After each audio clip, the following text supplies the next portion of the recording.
Hey guys, it's Mrs. Brewer, and today we are going to go ahead and read the rest of chapter 18 from The Lightning Thief, Annabeth Disobedience School. When we left them off last yesterday, they had just managed to cross the River Styx and were just coming into the underworld. So let's find out what's going to happen next. Here we go.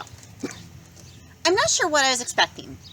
Pearly gates, or a big black portcullis, or I don't know, something, but the entrance to the underworld looked a lot like a cross between airport security and the Jersey Turnpike.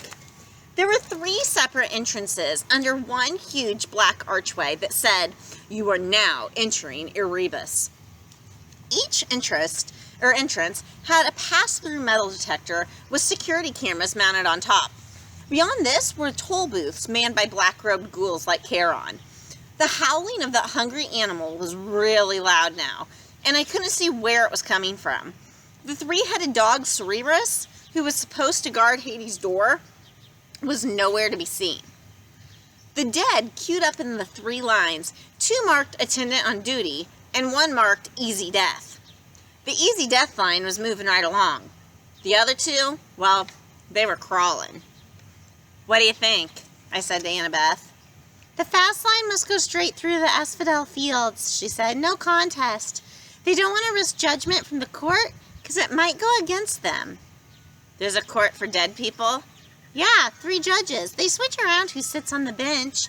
King Minos, Thomas Jefferson, Shakespeare, people like that. Sometimes they look at a life and decide that the person needs a special reward, the fields of Elysium. Sometimes they decide on punishment. But most people, well, they just lived.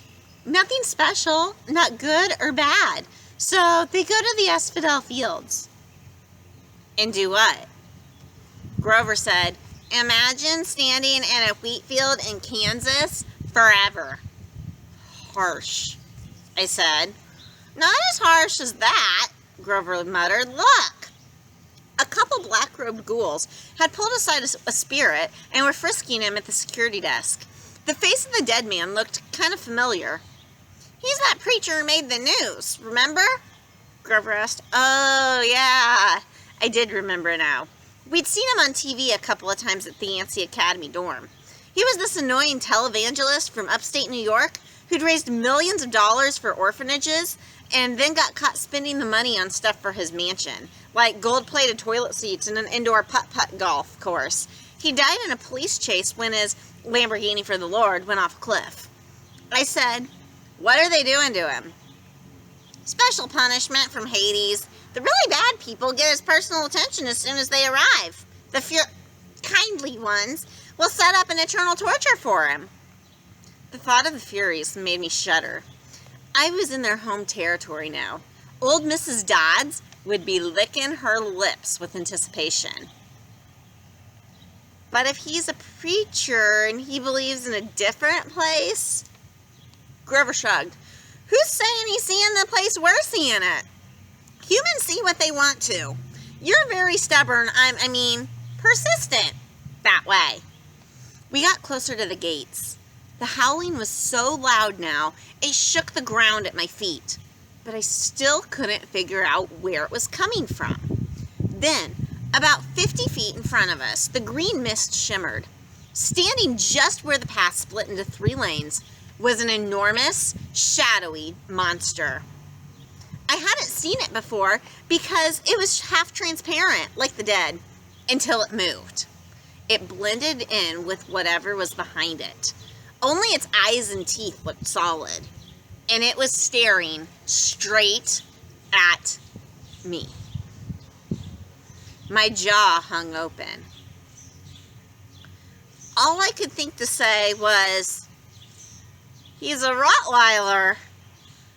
I'd always imagined Cerberus as a big black mastiff, but he was obviously a purebred Rottweiler, except of course that he was twice the size of a woolly mammoth, mostly invisible, and had not 1 but 3 heads. The attendant walked right up to him, no fear at all. The attendant on duty lines parted on either side of him. The easy death spirits walked right between his front paws and under his belly, which they could do without even crouching. I'm starting to see him better. I muttered. Why is that? I think...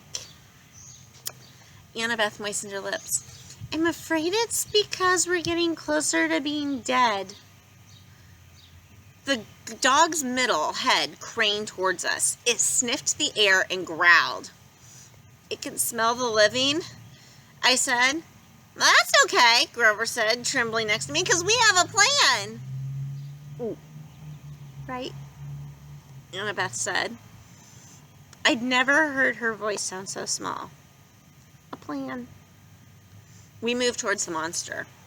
The middle head snarled at us and then barked so loud my eyeballs rattled. Can you understand it? I asked Grover. Oh yeah, he said. I can understand it. What's it saying?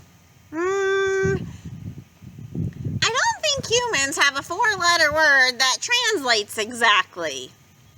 I took the big stick out of my backpack, a bedpost I'd broken off Krusty's Safari Deluxe model.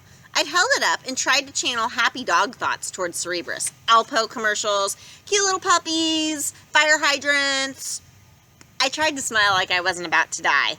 Hey, big fella, I called up. I bet they don't play with you much. Arrgh!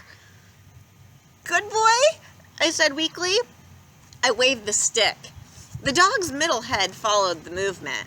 The other two heads trained their eyes on me, completely ignoring the spirits. I had Cerebrus's undivided attention. I wasn't sure that was a good thing. Fetch! I threw the stick into the gloom.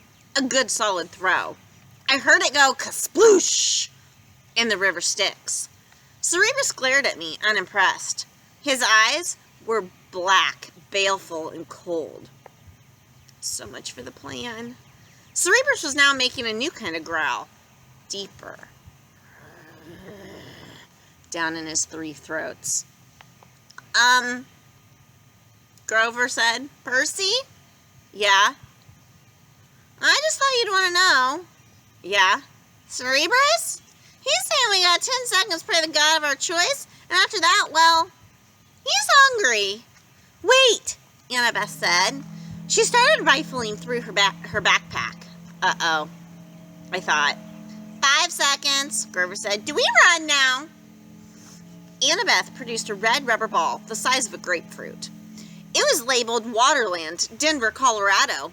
Before I could stop her, she raised the ball and marched straight up to Cerebrus. She shouted, See the ball? You want the ball, Cerebrus? Sit! Cerebrus was staring at us as stunned as we were. All 3 of his heads cocked sideways. 6 nostrils dilated. Sit! Annabeth called again. I was sure that at any moment she would become the world's largest milk-bone dog biscuit. But instead, Cerebrus licked his 3 sets of lips, shifted on his haunches, and sat, immediately crushing a dozen spirits who'd been passing underneath him in the easy death line. The spirits made muffled hisses as they dissipated, like air being let out of a tire. Annabeth said, Good boy! She threw Cerebrus the ball. He caught it in the middle mouth.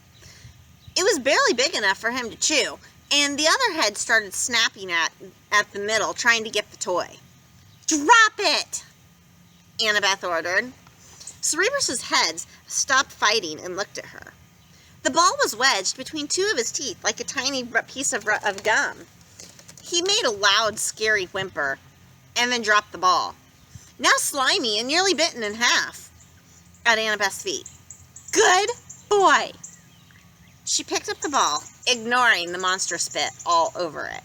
She turned towards us. Go now. Easy death line, it's faster, I said, but now, she ordered us in the same tone she was using on the dog. Grover and I inched forward, warily. Cerebrus started to growl. Stay, Annabeth said to the monster. If you want the ball, stay. Cerebrus whimpered, but he stayed where he was. What about you? I asked Annabeth as we passed her. You know what I'm doing, Percy? At least, I'm pretty sure. Grover and I walked between the dog's legs. Please. please, Annabeth, I prayed, please don't make him sit again. We made it through. Cerberus wasn't any less scary looking from the back. Annabeth said, good dog. She held up the tattered red ball and probably came to the same conclusion I did. If she rewarded Cerberus right now, there'd be nothing left for another trick. She threw the ball anyways. The monster's left mouth immediately snatched it up, only to be attacked by the middle head, while the right head whined in protest. While the monster was distracted, Annabeth walked briskly under its belly and joined us at the metal detector. How did you do that? I asked her, amazed. Obedience school, she said breathlessly, and I was surprised to see there were tears in her eyes. When I was little at my dad's house, we had a Doberman. Never mind that, Grover said, tugging at my shirt. Come on. We were about to bolt through the easy death line when Cerberus moaned pitifully from all three mouths. Annabeth stopped. She turned to face the dog, which had done a 180 to look at us. Cerberus panted expectantly, the tiny red ball in pieces and a puddle of drool at his feet. Good boy, Annabeth said, but her voice sounded melancholy and uncertain. The monster's heads turned sideways, as if worried about her. I'll bring you another ball soon, Annabeth promised. Would you like that?